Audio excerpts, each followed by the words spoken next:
سیاسی تنظیمیں وہ بھی یہی بات کرتی ہیں, ملک میں معیشت, مذہب کو انہوں نے کیا کر دیا, اللہ کی رضا کو اپنی ڈکشنری سے نکال دیا. معیشت, ہر آدمی کے دماغ میں جو کھوپڑی میں جو جرثومہ گھسا ہوا ہے وہ کیا ہے کہ میں نے دولت کمانی ہے. میرا بھانجا پڑھتا ہے نا یونیورسٹی میں, بتاتا رہتا ہے کہ ہر لڑکا پیسہ کمانے کی بات کر رہا ہے, جس کے پاس پیسہ نہیں ہے وہ ڈپریشن میں جا رہا ہے, پاگل ہو رہا ہے. وہ نہیں آ رہی میرا خیال ہے بات سمجھ میں. ابے تو کما کے کیا کرے گا, تو جانا قبرستان تو جا کے دیکھنا. تو ہمارے نبی نے پیسہ کمانے کی ترغیب بھی دی, لیکن ساتھ ساتھ قبرستان جانے کی بھی ترغیب دی ہے. آج ہمارے تاجر وہ حدیثوں تو لیتے ہیں جس میں ایماندار تاجر پیغمبروں کے ساتھ ہوگا, اور طاقتور مومن کمزور سے اللہ کو زیادہ محبوب ہے, طاقت میں مالی طاقت بھی ہے, جسمانی طاقت بھی ہے. ساری حدیثیں تو لے رہے ہیں, ہم بھی بتاتے رہتے ہیں حدیثیں, بھائی پیسہ کماؤ, ہم بھی کہتے ہیں.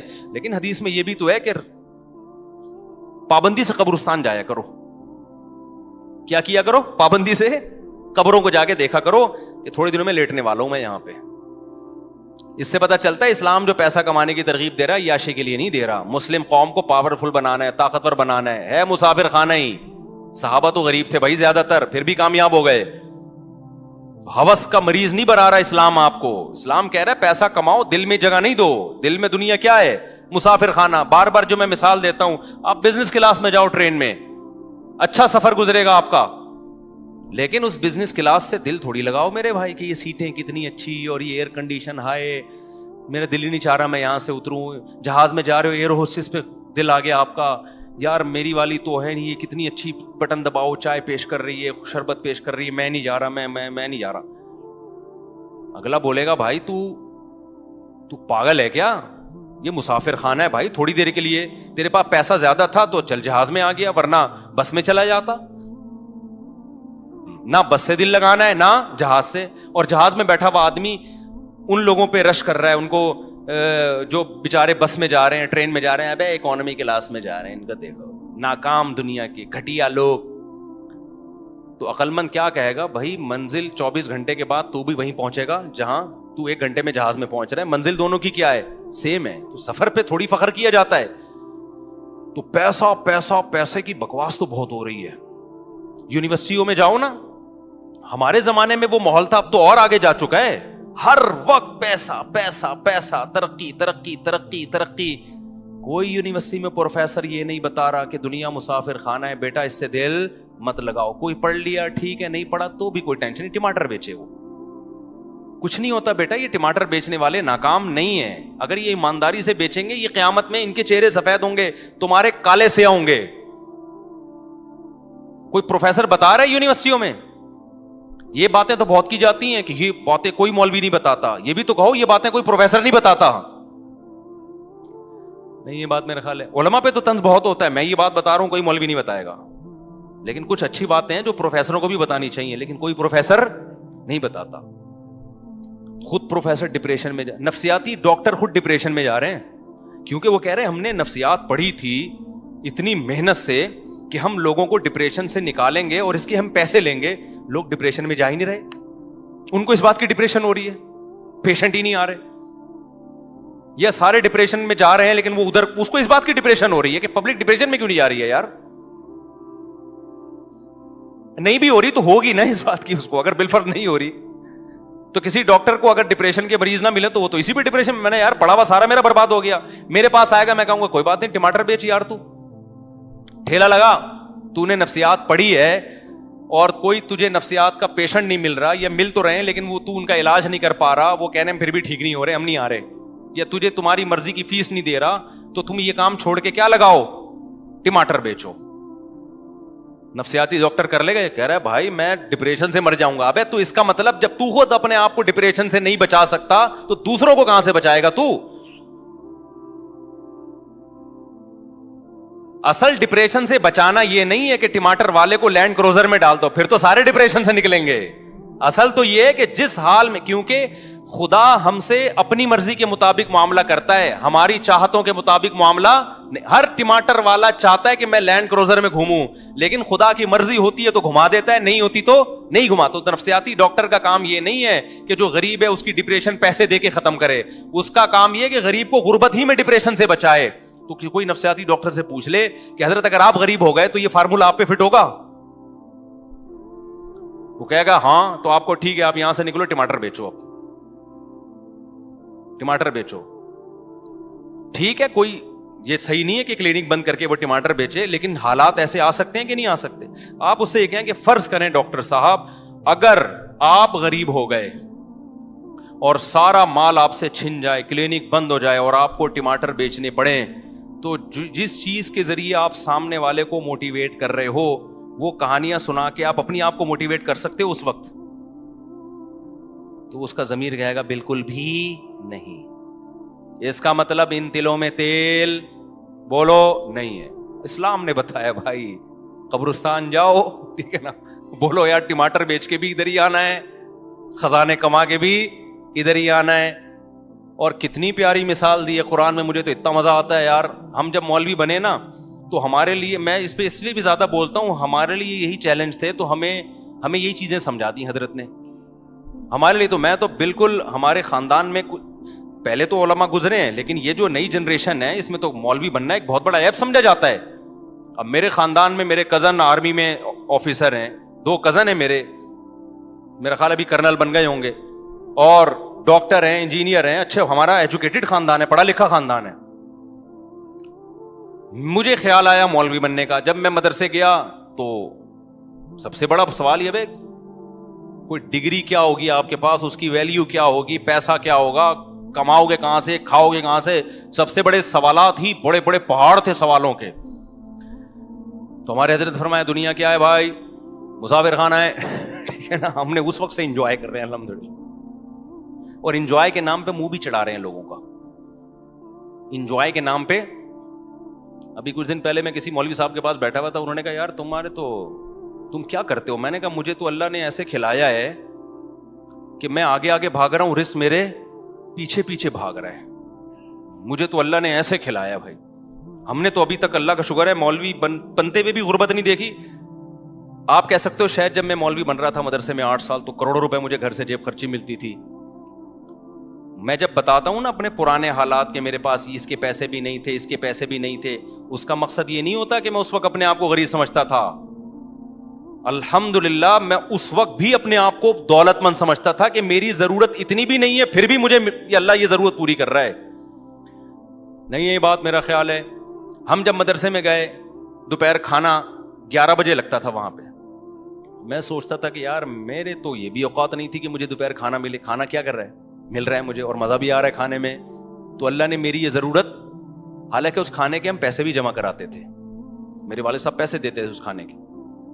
یار اللہ مجھے کھانا کھلا رہا ہے، حالانکہ میں جاب نہیں کر رہا، میں تو پڑھ رہا ہوں، پھر بھی مجھے تو ایک وقت کا کھانا. یہ سوچ سوچ کے خوش ہوتا تھا کہ میں 20 سال کا ہو گیا، 18 سال کا ہو گیا، اس وقت تو مجھے چاہیے تھا کہ میں اپنا خود کماؤں، لیکن میری ذمہ داری میرے ابا پورا کر رہا ہے بھائی. وہ کھانے کے پیسے جمع کرا رہا ہے اور ہم فری پھوکٹ میں کیا کر رہے ہیں، کھا رہے ہیں. اس پہ خوش ہوتا رہتا تھا میں. نہیں آئی میرا خیال ہے بات. آج کسی نوجوان کو روزگار نہ ملے، ابا پراٹھے بھی کھلا رہا ہوگا نا، کھمبے سے جا کے چپکے گا ہائے روزگار. ابے تو روزگار نہیں ہے، تیری بیسک ضرورت تو بہرحال پوری ہو رہی ہے نا. میری بیسک ضرورت تھی اس وقت کہ مجھے 2 ٹائم کا کھانا چاہیے تھا، اور 18 سال 20 سال میں بھوک بھی ٹائٹ لگتی ہے آدمی کو. مجھے 2 ٹائم کا کیا چاہیے تھا، کھانا. مجھے مدرسے میں وہ مل رہا تھا، میں اس پہ خوش ہوتا تھا یار اللہ کا دیا بہت کچھ ہے یار. اور بھوک لگتی تھی. 11 بجے ہوتا تھا کھانا کیونکہ پھر قیلولہ ہوتا تھا، اور ایک عشاء سے 20 منٹ پہلے، آدھا گھنٹہ پہلے. ایسی بھوک میں تگڑ تگڑ بھاگتے تھے ہم کچن کی طرف نا. کبھی دال پکی ہوتی تھی، ایک دن دال تھا، ایک دن سبزی تھی، ایک دن ہفتے میں ایک دن گوشت تھا، کدو تھے، اور اللہ بھلا کرے کڑی پکتی تھی ایک دن منگل کے دن. اب تک جامع رشید میں منگل کو کڑی پکتی ہے. بھوک لگتی تھی، بڑا مزہ آتا تھا کھانے میں. حالانکہ گھر میں ہم اس سے زیادہ اچھے کھانے کھانے کے عادی تھے، لیکن پورا ہفتہ ہم مدرسے میں ہی رہتے تھے. ہمیں تو اس پہ خوشی یار ہم کچھ کر نہیں رہے، پھر بھی فری پھوکڑ کا کیا مل رہا ہے، ابا کے خرچے پہ کیا مل رہا ہے، کھانا. اور ابا کی محبت بھی پھوٹتی تھی دل میں. ایک ایک نوالے پہ ابا کو یاد کرتے تھے یار یہ ابا ہے جو ہمیں کھلا رہا ہے. آج ابا خدا کی قسم بچوں کی تعلیم پہ لاکھوں روپے خرچ کر رہا ہے، اور بیٹا باپ کو باپ ماننے کے لیے تیار نہیں ہے، پھر بھی ناشکری کرتا ہے. ابا تو نے میرے لیے یہ کیا، تو نے میرے لیے کیا کیا. اس جو ابا نے ہمیں کھلایا نا 8 سال، ابا نہ دیتے تو مدرسہ اپنے خرچے پہ کھلاتا ہمیں, لیکن ہمارے ابا نے کہا بھائی میرے پاس ہے تو میں اپنے بیٹے کو اپنے خرچے پہ کھلاؤں گا. ویسے تو مدرسے میں طلبہ کے لیے جو لوگ آتے ہیں پیسے دیتے ہیں تو طلبہ اس پیسوں سے کھاتے ہیں, لیکن ابا نے بولا بھائی جب میرے پاس ہے تو میں کیوں, ہم اس پہ خوش ہو رہے ہیں یار, ابا ہمیں 2 ٹائم کا کیا کر رہے ہیں, ابا کے خرچے پہ ہم کھا رہے ہیں. اتنا اللہ کا شکر ہے, دل بڑا ہوتا تھا یار ابا کے. اور پھر میں نے سوچا یار اگر میری کمائی لگی تو ساری تنخواہ ابا کو دیا کروں گا میں. نہیں یہی بات میرا خیال ہے. آج جب نوجوان کو دیکھتا ہوں نا میں, یار باپ تمہاری تعلیم پہ لاکھوں روپے خرچ کر رہا ہے, گیس کا بل تمہارا باپ دے رہا ہے, بجلی کا بل تمہارا باپ دے رہا ہے, گھر تمہارے باپ نے تمہیں دیا ہوا, یہ سارا کچھ ذرا اپنے خرچے پہ کر کے دکھاؤ نا چند دن, پھر بھی باپ کے سامنے بدتمیزی, پھر بھی اس کا عیب نکالتے ہیں. کتنی بڑی نعمت. پھر جمعرات کو جاتے تھے, والدہ سے ملاقات ہوتی تھی, ماں کی الگ محبت ہوتی ہے بھائی. ہم تو اس میں یار اللہ نے اتنی نعمتیں, فیوچر کیا ہے, کچھ بھی نہیں ہے. لوگ پوچھتے تھے مستقبل, ہم نے کہا مستقبل کیا, میں تو حال دیکھنا ہے بھائی. کھا رہے ہیں منڈ کے, دوپہر بھی منڈ کے پھوڑتے ہیں. اس کے بعد پھر کیا ہوتا تھا, رات کے وقت ہم پھر مطالعہ کرتے تھے نا, اسٹڈی کرتے تھے, رات کو پھر ہمیں نیند آنا شروع ہوتی تھی ٹائٹ والی. میرے پاس سونے کی کوئی اتنا سا بستر تھا, 1 فٹ کا چوڑائی اس کی, وہ بستر میں بچھاتا تھا رات کو مسجد کے فرش پہ, ایک چھوٹا سا تکیہ رکھا ہوا تھا, ایسا سوتے تھے گھوڑے بیچ کے, اتنی مزے کی نیند آتی تھی. فیوچر کا نہیں پتا کہ ہمیں کہیں جاب لگے گی کہ نہیں لگے گی, ہمارے سرٹیفکیٹ ہمارے کس کام کا, کل ہماری شادی بھی ہوگی کہ نہیں ہوگی, کوئی رشتہ بھی دے گا کہ نہیں دے گا. ابے فیوچر کس کے ہاتھ میں ہے بھائی, کیونکہ جن لوگوں نے محنت کی ہے ان کے حشر دیکھو جا کے. یہ تو تقدیر پر ہے, تقدیر میں جو لکھا ہوگا وہ مل کے رہے گا. شادیاں لکھی ہوں گی تو 4 شادیاں ہو کے رہیں گی, نہیں لکھی ہوں گی تو کوارے ہی گھومتے رہو گے. پیسہ لکھا ہوگا تو آئے گا, نہیں ہوگا تو ہم نے وہ کام کرنا ہے جس میں اللہ کی رضا ہو. تو ہم نے کہا یار ہم نے اپنے آپ کو دین کی خدمت کے لیے وقف کر دیا, کوئی بات نہیں, انجوائے کرو لائف کو, کیا کرو. اچھا دوسرے سڑ رہے ہوتے تھے, ہمیں خوش دیکھ کے نا دوسرے سڑتے تھے کہ بھائی ڈھیلا ہے نہیں ان کی جیب میں, جب بھی ہاتھ ڈالو خالی جیب نکلتی ہے. وہ کما بھی رہے ہیں ڈپریشن میں, فیوچر کی فکر, میں باہر جاؤں گا, میرا ویزا نہیں. ہمارے ایک ریلیٹو تھے, ان کا ایک دوست امریکہ چلا گیا, ان کو نہیں ویزا ملا امریکہ کا, وہ ایسی ڈپریشن میں یار, اپنے جو دوست کو بٹھا کے آیا نا جہاز میں, ہمارے سامنے بتا رہے ہیں یار میں تو بس بھائی یار میرا تو خودکشی کا دل کر رہا ہے. یہ جو قرآن کی آیت ہے نا, فمن زحزح عن النار وادخل الجنت فقد فاز, جس کو اللہ نے جہنم سے بچا لیا, جنت میں داخل کیا, وہ کامیاب. تو اس آیت کا وہ ایسا لگ رہا تھا ان کو جو امریکہ چلا گیا اور پاکستان سے بھاگ گیا وہ کامیاب, جو یہاں رہ گیا وہ ناکام. اس پہ ابے یار ابے بھائی, ان کو 3 دن تک ڈپریشن میں نیند نہیں آ رہی. ہمیں کیوں نیند آ رہی, ہم نے امریکہ کا بھی سوچا ہی نہیں تھا. ہم نے سوچا یہ تھا بھائی ہمیں بھوک نہیں برداشت ہوتی, کھانا مل جائے ہمیں, ٹھیک ہے نا, یہ لائف. تو نیند اتنی اچھی آتی تھی, ایسے پڑے میں ایسا مزہ آتا تھا نا, اتنے سے بستر پہ ایک ہی کروٹ پہ سوتا تھا میں, ایک ہی کروٹ پہ, زیادہ یوں کر کے, یعنی اس میں ایسا نہیں ہوتا کہ چوڑے ہو کے لیٹ جاؤ, وہ مزہ. اور گدے پہ نہیں سویا میں کبھی, کیونکہ گدا تھا ہی نہیں وہاں, ہمارے مدرسے میں گدا ودا نہیں تھا, تو میں نے چادر ڈال کے سوتا تھا فرش پہ. وہ عادت مجھے اب تک پڑی ہوئی ہے, میں گدے پہ سو ہی نہیں سکتا. میں اب کہیں ٹریولنگ کرتا ہوں نا, بڑے بڑے لگژری ہوٹلوں میں کبھی ٹھہرنا پڑتا ہے, نیچے چادر بچھا کے سوتا ہوں. ایک دفعہ وہ ہوٹل والے انہوں نے بولا اتنا لگژری بیڈ آپ کے لیے پڑا ہوا ہے, آپ نیچے سو رہے. میں نے کہا بھائی ہمیں گدوں پہ نیند ہی نہیں آتی, ہمیں آتی ہے پھٹے پہ نیند. جنازے میں بھی آرام سے لیٹ جائیں گے پھٹے پہ. جو گدے والا آدمی جنازے کی چارپائی پہ بھی بولے گا بھائی تو کیا کر رہا ہے, کچھ گدا ڈال دے. کیا خیال ہے بھائی, نہیں آئی میرا خیال ہے بات سمجھ میں. پھر استاذوں سے ڈانٹے کھاتے تھے, اس کا اپنا مزہ تھا. ہم نے یہ سنا ہوا تھا بھائی استاذ کی ڈانٹ کیا ہے, جیسے کھیتی کے لیے پانی, تو انسلٹ محسوس نہیں کرتے تھے ہم, ڈپریشن میں نہیں جاتے تھے. آج کوئی بڑا کسی چھوٹے کو ڈانٹ دے, ڈپریشن میں جا کے میری انسلٹ کی ہے, میں یہ انسلٹ برداشت نہیں کر سکتا, تو ڈپریشن ہوگی نا. ہم نے سنا تھا بھائی بڑے اگر ڈانٹتے ہیں تو یہ آپ کی آخرت کی ترقی کے لیے بہتر ہے. ایسے ایسی ڈانٹیں کھائیں استاذوں نے, کہا تم یہ ہو تم یہ ہو. ہم نے کہا جی حضرت ہم تو ہیں ایسے, ٹھیک ہے نا. کوشش کرتے تھے کبھی زبان نہ چلے, تھوڑی سی بےزتی تھوڑی دیر کے لیے محسوس سی ہوتی تھی, اس کے بعد جب مراقبہ کرتے کہ یار یہ تو بڑے ہیں, ان کا حق بنتا ہے. اور ہم نے بڑوں سے یہ سنا تھا بھائی استاذ کی جتنی ڈانٹ کھاؤ گے نا اتنی زمین زرخیز ہوگی, اتنا اللہ دین کا کام لے گا. بدتمیزی نہیں کرنا استاذوں سے. تو کوشش کی کہ نہیں کریں, الحمدللہ آج اس کی برکت بھی دیکھ رہے ہیں اپنی آنکھوں سے. وہ استاذ محبت کرتے ہیں, اگر ہم زبان چلاتے جیسے کالجوں میں ہو رہا ہے, ٹیچر کچھ بول دے, آگے سے اسٹوڈنٹ کھڑے ہو کے کچھ بول دیتا ہے, تو بدتمیز بنتا ہے نا انسان. تو بڑوں سے بھائی بدتمیزی نہیں کرنی. تو ہم نے تو اتنی, اچھا مزے کی بات آپ کو بتاؤں, ابھی جو عیاشی ہے وہ تو میں نے بتائی نہیں مدرسے میں, ابھی تو میں نے آپ کو بتایا جو 2 ٹائم کے کھانے کی ضرورت پوری ہو رہی تھی. عیاشی جس کے زرداری نے خواب بھی نہیں دیکھے ہوں گے, وہ عیاشی ہم نے مدرسے میں کی ہے. اور یہ میں دل کی کیفیت بتا رہا ہوں, اوپر اوپر سے نہیں کہہ رہا. وہ عیاشی کیا تھی, کبھی کبھار لسی بھی جا کے پیتا تھا میں, جیب خرچی ملتی تھی ابا کی طرف سے بھی, بھائی بھی الگ سے دیتے تھے, تو میرے پاس اضافی جیب خرچیاں 2 بھائی میرے دیتے تھے اور 1 ابا, تو 3 جیب خرچیاں میرے پاس الگ سے آ گئی تھی. اس سے میں کیا کرتا تھا, کبھی لسی پی رہا ہوں, کبھی سٹے سے مراد چائے, ہم اس کو سٹا کہتے تھے پیار سے, چائے پی رہا ہوں. پھر ہمارا دل کرتا تھا یار یہ مدرسے کا کھانا, اب سبزی کھا کھا کے ہم تھک گئے, جا کے ہوٹل کا قیمہ کھانا چاہیے. ایک بڑا زبردست ہوٹل تھا, وہ وہیں چند دوست مل کے اس سے قیمہ بنواتے تھے ہم, ایسا مزے کا قیمہ لگتا تھا یار وہ ہمیں. پھر کیا ہوتا تھا, پھر تھوڑے سے غیر قانونی کام بھی کرتا تھا میں مدرسے میں, سب بچے کرتے ہیں تھوڑے تھوڑے تو چلتا ہے نا یہ. وہ یہ تھا کہ ہمیں اجازت نہیں تھی کہ 4 بجے مدرسے سے باہر جانے کی, کیونکہ عصر تک پڑھائی کا ٹائم تھا. اس میں ہم یہ کرتے تھے کہ چھپڑ میں نکل کے نا چرسیوں کے ہوٹل میں چائے پی کے آتے تھے. ہوٹل بہت گندا تھا, وہاں بھی پابندی تھی, یہ گندے غلیظ ہوٹل میں نہیں جانا آپ لوگوں نے. اب اچھا ہوٹل دور بھی ہے, اور وہ عصر کے بعد جائیں گے, عصر تک کا انتظار کون کرے گا. چھپڑ میں چپکے سے نکلے پتلی گلی سے, استاذوں سے نظر بچا کے, اور خوف کے ساتھ وہاں بیٹھ کے چرسیوں کے ساتھ کپ دھلوا کے چائے پی رہے ہیں.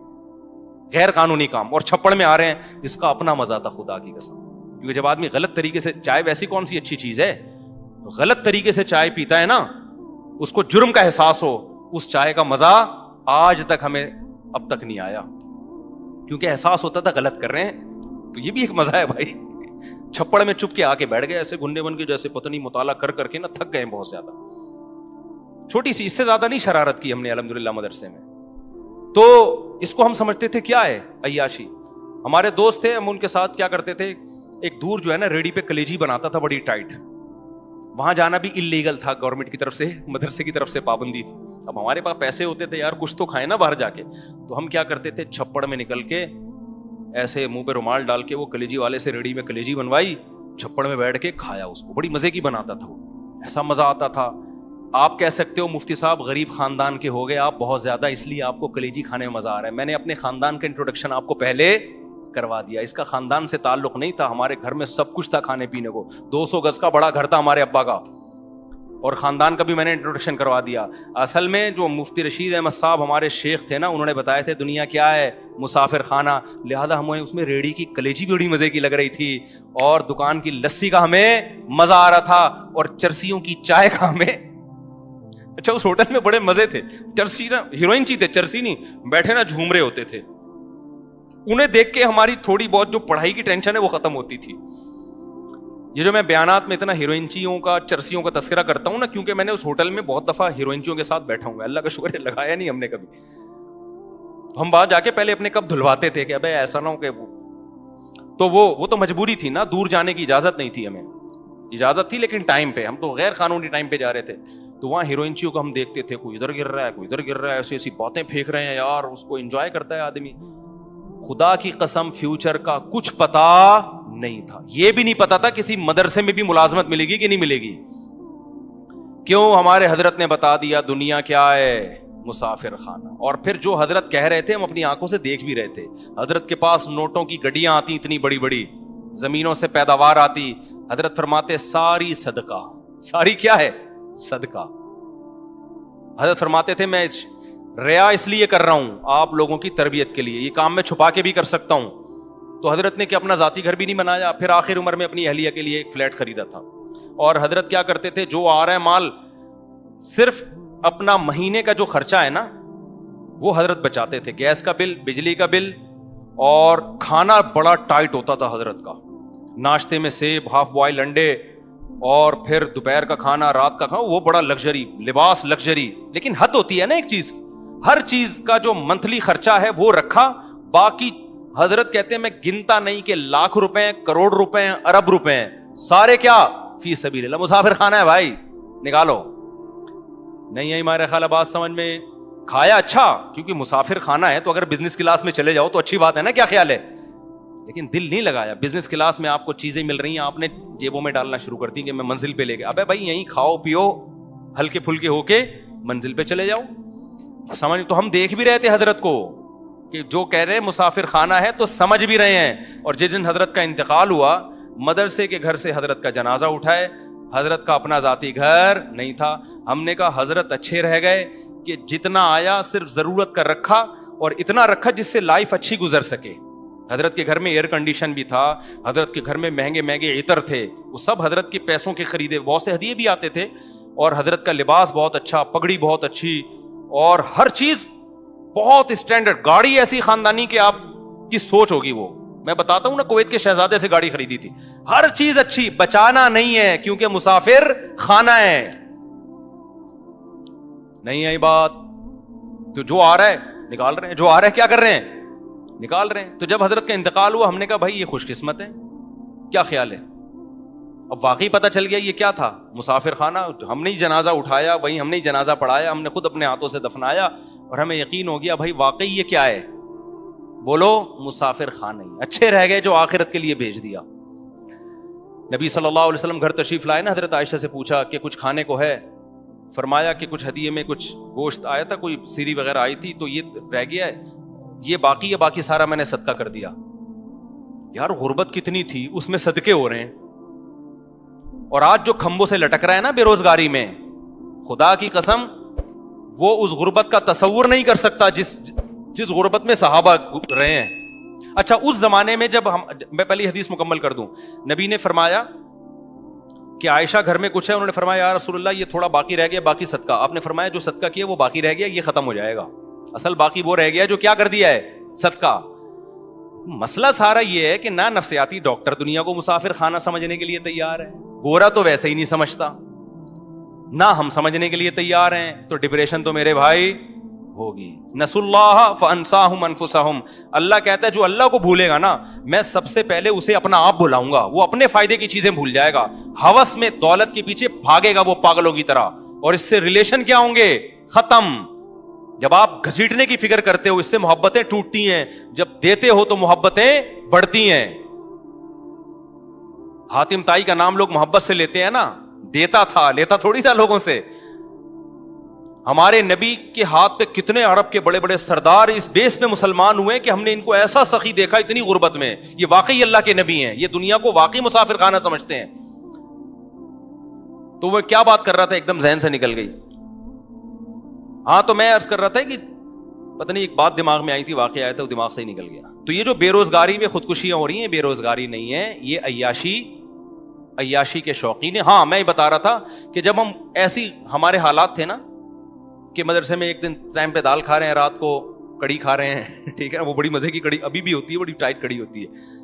تو اس وقت مالدار لوگ مجھ سے آ کے پوچھتے تھے کہ حضرت پیسوں کی بڑی ٹینشن ہے, ڈپریشن میں جا رہا ہوں, بے روزگاری ہے. میں ان سے پوچھتا تھا کہ آپ کتنا کما لیتے ہو مہینے کا؟ کہتے اتنا کماتا ہوں. میں نے کہا جس سے ٹینشن کا علاج لینے کے لیے آئے ہو نا, وہ اس کا خواب میں بھی تصور نہیں کر سکتا. ایک دفعہ کیا ہوا, جو سبزی والا نہیں میرے پیسے لے کے بھاگ گیا تھا, میرے والد صاحب کی ساری وراثت میں نے 3-4 لوگوں کو پیسے دیے, کوئی داڑھی والا, کوئی نمازی, کوئی محراب. جب میرے والد صاحب سے مجھے وراثت ملی, اچھی خاصی ہم بیٹھے بیٹھے مالدار بن گئے. ہمارے ابا نے بنائی بھی ہمارے لیے تھی اسپیشل کہ میرے بچوں کا میرے بعد کیا ہوگا. نیک باپ یہ سوچتا ہے نا, خدا کی قسم ماں باپ سے بڑا نا کسی کا کسی پر احسان نہیں ہے. یہ اتنا مقدس رشتہ ہے کہ باپ اور ماں جو ہے نا وہ اپنے آپ کو گھلا کے اولاد کے لیے فکر کرتے ہیں, اور آج یہ اولاد ماں باپ کی قدر نہیں کرتی. مجھے جب پتہ چلتا ہے نا فلاں نے اپنے باپ کے سامنے زبان چلائی یا ماں کے سامنے زبان چلائی, مجھے بہت افسوس ہوتا ہے. اپنی بیوی کو دیکھا کرو یار, ان بچوں کو کیسے پالتی ہے وہ. چھوٹا بچہ 1 سیکنڈ کے لیے ماں کی جدائی برداشت نہیں کرتا.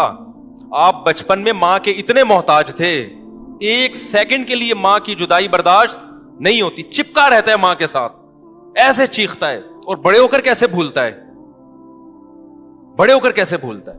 ایک کیس آیا میرے پاس, ایک خاتون نے کہا کہ میرا شوہر نا 2-2.5 مہینے کے لیے اپنی ماں کو میرے گھر لے آتا ہے, یہ 4 مہینے کے لیے, مجھے بڑی تکلیف ہوتی ہے. میں نے کہا خاتون, آپ کا جب بیٹا ہوگا جس کو آپ اتنی, تھا اس کا بیٹا, اتنی محبت سے پال رہی ہو, وہ بیوی سے اس طرح وفا کرے کہ اس کی ماں کو ضرورت ہے بیٹے کے ساتھ رہنے کے لیے, اور وہ کہے کہ نہیں میں نے اپنی ماں کو نہیں رکھنا, آپ پہ کیا گزرے گی؟ ماں خود سوچ لیا کرے نا, میں اپنے بیٹے سے کتنی محبت کرتی ہوں, اگر یہ میرا بیٹا بڑے ہو کر بیوی کو مجھ پہ ترجیح دینا شروع کر دے تو میرے دل پہ کیسے آرے چلیں گے. تو یہ سمجھ میں آ جائے گی عورت کی کہ یار کتنا بڑا اللہ نے ماں کا حق رکھا ہے. عورت اپنے اوپر رکھ کے نہیں سوچتی.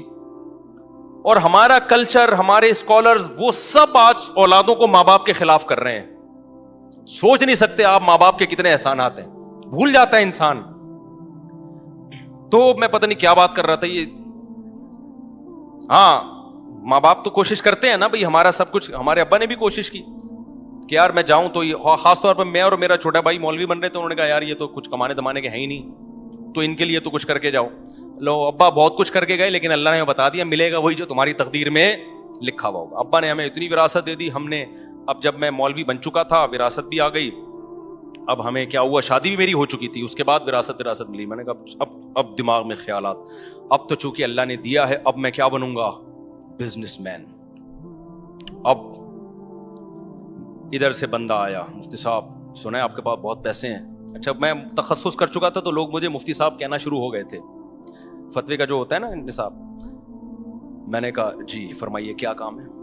اچھا, میرے پاس ٹائم تو تھا نہیں کاروبار کرنے کا, میرے پاس تو یہ تھا کہ ہم نے دین کی خدمت کرنی ہے, ابا کا پیسہ آ گیا تو کاروبار میں لگاؤ, 50% تمہارا 50% ہمارا. ابا ہمیں سمجھا کے گئے تھے کہ بیٹا کسی کو پیسہ پکڑا دیا, کسی کا باپ بھی واپس نہیں نکلوا سکتا. اور پھر یہ بھی کہتے تھے یہ بات تمہاری سمجھ میں اس وقت تک نہیں آئے گی جب تک بھگتو گے نہیں, کیونکہ چکنی چپڑی باتوں میں آ جاؤ گے. اور وہی ہوا, ابا سمجھا کے گئے, بہتوں کے ہم نے نہیں دیے, لیکن بہتوں نے داڑھی پکڑی, ابے بھائی مفتی صاحب یہ بزنس ہے, یہ پرانی گاڑی خریدی, ریپیئر کر کے بیچی, 10 تیرے 10 میرے, میٹنگیں شروع. الحمدللہ اللہ کا بڑا فضل ہوا, ایک دن آیا کہ بس میں اس پہ خوش تھا کہ جو ڈبہ ہے نا اس میں آٹا رکھا ہوا ہے, صبح پراٹھے کے پیسے الحمدللہ ہیں, اور ایسا دیوالیہ ہوا ہے نا, اور سارے نیک لوگوں نے.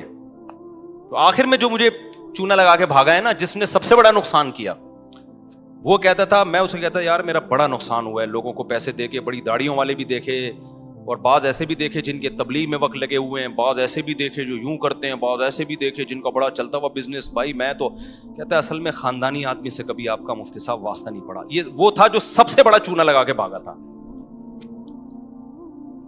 یہ وہ تھا جس نے ایسی ڈس دی کہ اس کے بعد کاروبار گیا ختم, بالکل ہی زیرو پہ. تو یہ کہتا تھا اصل میں ایکچولی مفتی صاحب مسئلہ یہ ہے کہ آپ کو خاندانی آدمی کبھی ملا نہیں ہے. پھر اس نے واقعات کے, ایک تو 28 لاکھ میرے پاس تھے, میں نے پہنچا دیا, وہ پتہ نہیں کہاں سے فون. تو بالآخر ہم نے دینا شروع کیا, اس نے کما کے دینا شروع کیا. میں تھوڑے دنوں میں 2 مہینے میں مالدار ہو گیا. اچھا, اور مجھے یقین آ گیا, اب لوگ آ رہے ہیں مفتی صاحب تھوڑا ہمارا پیسہ بھی لگوا دو, اتنا زبردست بندہ ہے یار یہ. جاؤ ایسے تھوڑی, سمجھ رہے ہو, میں کہا ایسے تھوڑی بھائی, ہمارا ریلیشن ہے, ہمارا کیا ہوگا اس میں. خیر میں نے کچھ لوگوں کے لگوا دیے, میرا کوئی کمیشن نہیں تھا, میں نے لگوا دی. پھر جو ہوا وہ آپ سب کے میں بیان میں سنا چکا ہوں. اچھا پیسہ اتنا لا کے دے رہا تھا کہ میری سمجھ میں نہیں آ رہا کہ میں گاڑی کرولا کا نیا ماڈل لوں یا شیراٹ کا پرانا ماڈل لوں. میں اس چکر میں گاڑی اور الحمدللہ نہیں لی, ورنہ بیڑا ہی غرق ہو جاتا. سمجھ رہے ہو کہ نہیں سمجھ رہے. اب ہوا یہ ہے کہ وہ صاحب جتنا دیا تھا نا اتنا واپس لے کے غائب. وہ دن آج کا دن, اس اسٹیمپ پیپر پہ اس کے انگوٹھے لگے ہوئے تھے بہت سارے, کیونکہ جب ہم پیسے دیتے تھے میں کہتا بھائی شریعت میں حکم میں لکھو بھی, اس نے کہا لکھ لو. میں نے کہا شناختی کارڈ, نے کہا یہ شناختی کارڈ. میں نے کہا انگوٹھا بھی لگاؤ, انگوٹھا بھی لگا دیا. تو 3-4 سال تک میں وہ انگوٹھے لے کے گھومتا رہا ہوں, کچھ بھی نہیں ملتا بھائی ان انگوٹھوں سے, شناختی کارڈ سے, اسٹیمپ پیپر سے. سمجھ رہے ہو, بندہ مل بھی جائے تو کچھ نہیں کر سکتے آپ. آپ یہی کرو گے, پولیس کو بتاؤ گے, پولیس کیس چلے گا, کہ کچھ بھی نہیں ہوتا پاکستان میں, تو سوال ہی پیدا نہیں ہوتا. یا بدماشوں سے چترول لگواؤ گے آپ, پھر بھی نہیں نکلے گا, آدھا بدماش لے جائیں گے کہ ہم نے جو نکلوایا ہے تو ہمارا بھی تو کمیشن بنتا ہے.